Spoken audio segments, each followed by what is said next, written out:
the year is 1789, the date's February 4th to be exact. You've just been elected as the first ever president of the United States of America. How do you feel? Are you scared, nervous, excited? How do you think George Washington felt on this day? Do you think he felt nervous, scared, or excited? Now, I'm not going to stand up here and talk about Washington's presidency. That's something you can learn about in history class.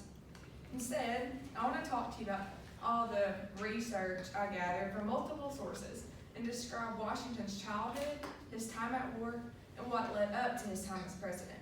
And who knows, I might throw in a thing or two about his presidential reign. George Washington was born February 22nd, 1732 in Westmoreland County, Virginia, to the parents of Augustine and Mary Ball Washington. Now, not much is known about Washington's childhood. Believe it or not, the earliest known facts about his time as a child didn't show until the time he was 14. At 14, Washington planned to join the British Navy. However, he stayed at home to fulfill his mother's wishes. At age 16, he had obtained knowledge in math, reading, surveying, and multiple other subjects. At age 18, he was appointed as county surveyor, and his experience on the frontier led him to major in the Virginia militia just 3 years later. Little did we know, this is where Washington's military career had just begun. The year it all began was 1754, when Washington began to advance in military rank, beginning with the French and Indian War. Before the war began, Washington was handed a pretty big task.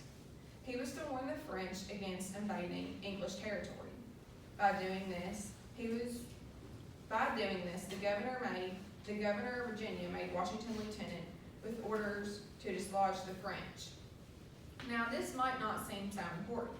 However, this is just the beginning of the French and Indian War. In the year 1755.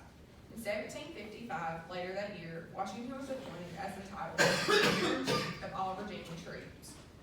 He had done so much on the frontier, and his time and accomplishments led him through the future to go on and carry his military career to exponential standards and becoming one of the founding fathers.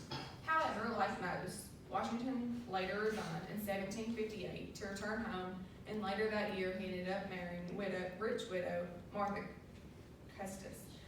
Washington later went on to take involvement in many other events under war-related circumstances. But if I stood here and talked about every single one of them, I would need a whole lot more time than just 5 minutes.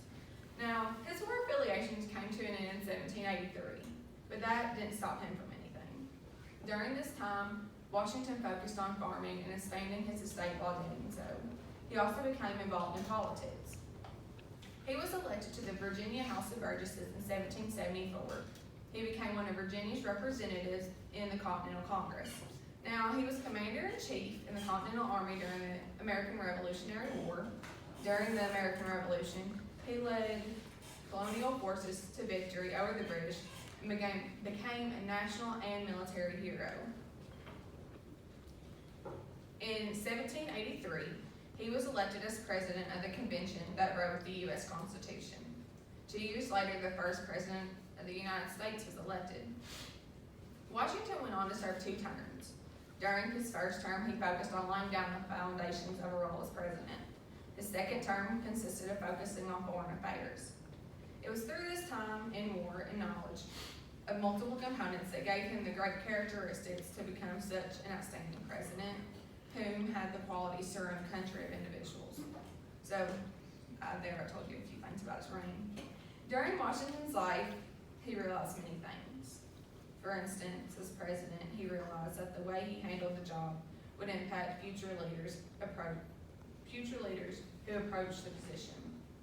He handed down a legacy of strength, integrity, and national purpose. I encourage each and every one of you today to go out and make an impact on the world. Just think of it this way. If you go out, make a difference, make an impact, and be the best version of yourself that you can be, there would be someone standing in this very same spot that I am, informing future generations about you and the role that you had in this life. So with that being said, let's go out and be our own George Washington.